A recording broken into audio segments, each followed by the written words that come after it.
Russia arrived in Ekaterinburg at the Ipatiev house.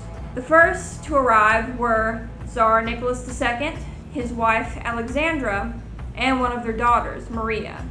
The other children, Olga, Tatiana, Anastasia, and Alexei, arrived just a few short weeks later, followed by a few faithful servants.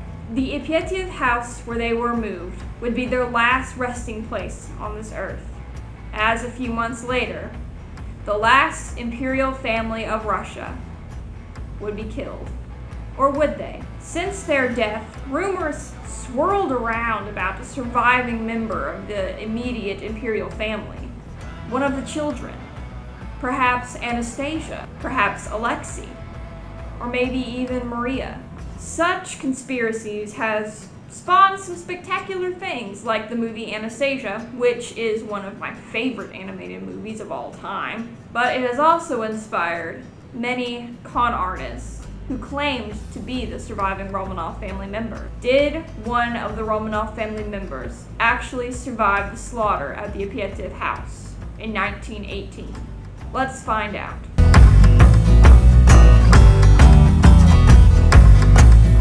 Despite the guards placed around the Ipatiev house, rumors still swirled around in Ekaterinburg about the imperial family being in the city. The windows were sealed and covered with newspaper, and they were under strict instructions not to be opened until the pleadings of the imperial family for some fresh air in the house prompted the allowance of one window to be opened upstairs.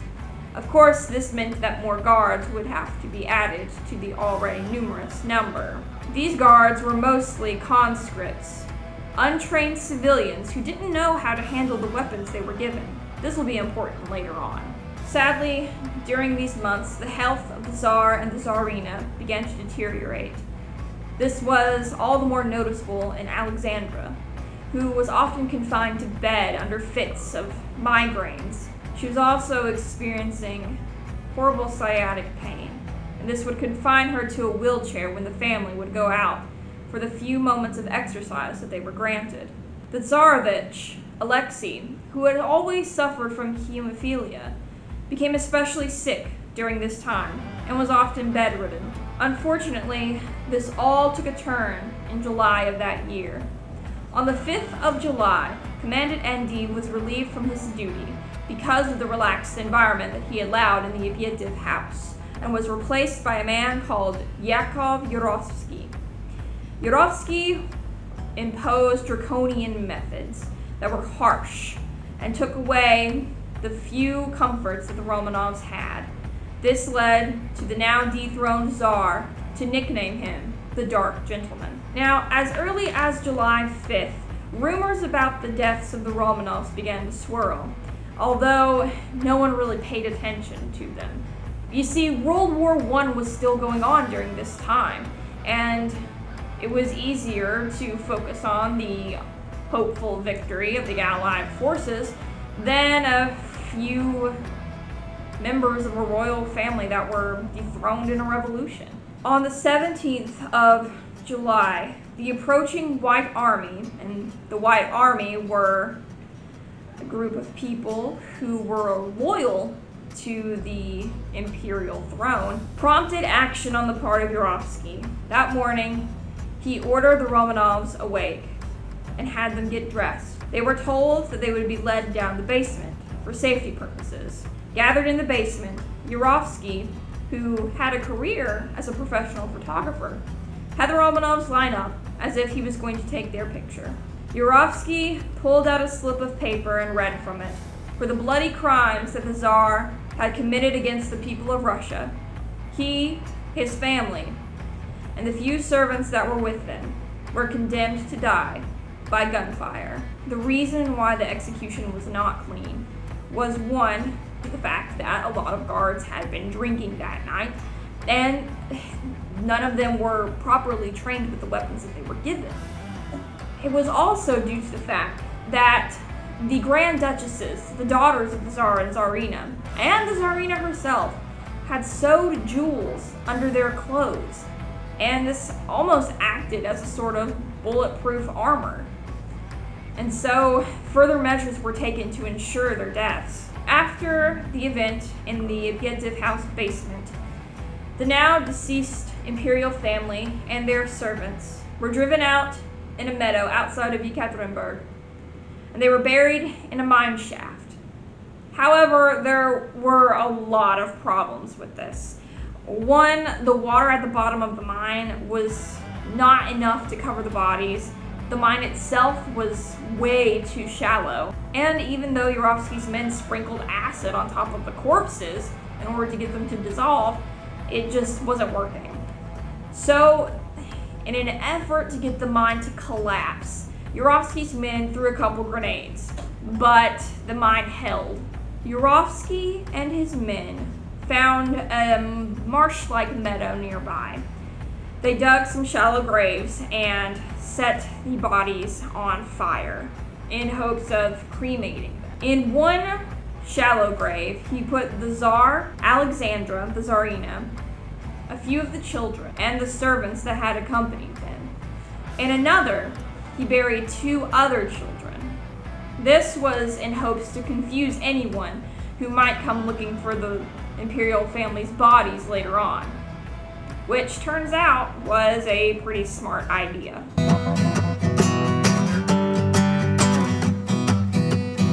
After all was said and done, the officials of the Soviet Union released a statement saying that only Tsar Nicholas II had been executed, while his wife and their children had been taken to a safe place. However, rumors have a way of starting and persisting even when there is just a shred of doubt. Several people came forward claiming to be one of the children, notably Anastasia, Maria, or Alexei. Sorry, Olga and Tatiana. You just didn't cut it. The most notable of these con artists was a woman named Anna Anderson. Now, after she had been found in a German hospital, she made claims that she was actually the Grand Duchess Anastasia, who survived the Bolshevik Revolution. Officials gathered people who were closest to the Romanovs, tutors, maids, servants, people who would know secret things about them. And Anna was so convincing because she even said things that only the Romanovs' children tutor would know, or one of the Romanovs' servant would know. Later in life, she moved to the United States, where she married, and she was buried there. But soon after her death, her DNA was tested, and it turned out that she was not actually Anastasia Romanov, but a Polish woman. Another was Michael Golonwski. Now, Michael was a KGB spy who defected to the United States. In the 1960s, he told officials in the United States that he was actually the Tsarevich Alexei. This was all despite the fact that Michael was 18 years younger than the Tsarevich would have been. And they tried to test Michael for hemophilia, a disease that Alexei had suffered from all of his life, but they were unable to test for that.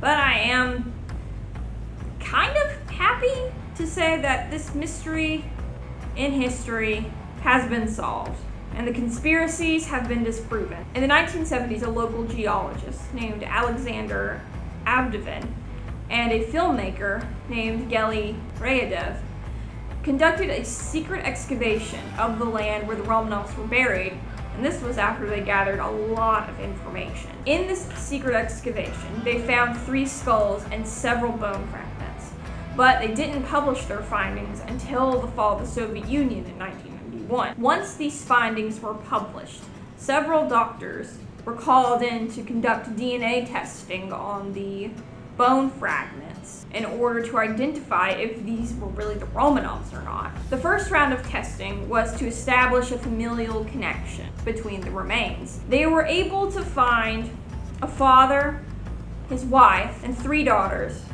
and some people that didn't quite belong to the family. This was said to be the Tsar Nicholas II, his wife Alexandra, and his 3 daughters. 2 were most definitely Tatiana and Olga, but the third was either Maria or Anastasia. The remains of Alexei, the young Tsarevich, were also missing as well. The next thing that they had to do was test the mitochondrial DNA. And buckle up, guys, because this is where things get cuckoo bananas. Mitochondrial DNA is used for testing these kinds of things because the mitochondrial DNA between a mother and her children are relatively unchanged. So if I were to conduct a DNA test using mitochondrial DNA, it would for sure connect me to my mom and my grandma and my great-grandma. Find someone from the line of Alexandra that they could use to test against the set of remains. Now, it had to be someone who was maternally linked to Alexandra. And the best bet, get this, was Queen Elizabeth II of England. And this is because her grandfather, George V, and Alexandria shared a grandmother, Queen Victoria. However, there are laws in the land of England that prohibit DNA testing on the current ruling monarch. And this leads to several conspiracy theories on their own, but that is for another day. However, because several monarchies like to marry within each other, they could also test Queen Elizabeth's husband, the Duke of Edinburgh, His Royal Highness Prince Philip. This is because... Okay, so I accidentally did not finish this train of thought because I went on a 5-minute rant about how the monarchs kept marrying within each other. But Prince Philip is actually the grandnephew of Alexandra, on top of being the great-great-grandson of Tsar Nicholas I. So that's why his DNA was tested. The DNA testing was an exact match. Huzzah! The scientists working on the case proved that the match was conclusive and that the remains were in fact the Tsarina Alexandra and that the bones of the girls were 3 of her daughters. Now, testing for Nicky Boy was also a bit of a whirlwind. They tried using mitochondrial DNA tests as well, and for this they used the DNA of Nicholas II's Aunt Xenia.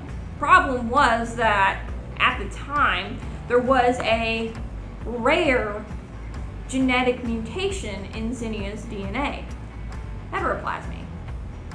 And so they had to go back and test the DNA of the remains that were purported to be Nicholas II. But they also had to find someone who was more closely related to the deceased Tsar. For that, they needed the remains of the Tsar's brother. And, ding dong hey, it turns out George A also has heteroplasmy. And that was at the same points of Nicholas. So, they had a definite match. The remains were Nicholas. But the question still remained. Where was the Tsarevich and where was one of the daughters? For a long time, we didn't know. And slowly but surely, it became evident that the missing daughter was not Anastasia, but it was in fact Maria. So Maria and Lexi were just missing. Where were they? I mean, were they really alive somewhere? In 2007, the remains of Alexei and Maria were in fact found, and DNA testing confirmed that they were in fact the Tsarevich and one of the Grand Duchesses. In 1998, the found Romanov family members were buried. However, the Patriarch of the Russian Orthodox Church did not oversee this ceremony, as it was the opinion of the Russian Orthodox Church that more proof was needed in order to confirm that these remains were actually the Romanovs. And this is largely the reason why Alexei and Maria have not been buried yet. This is all despite the fact that the Romanov family have been canonized as saints in the Russian Orthodox Church. Now, whether the Tsarevich and the Grand Duchess will be buried with their family remains to be seen. But we can conclusively say that all the members of the immediate imperial family have been accounted for. And so, the rumors in St. Petersburg can cease. The Grand Duchesses and the Tsarevich, the Tsar and Tsarina, have been found.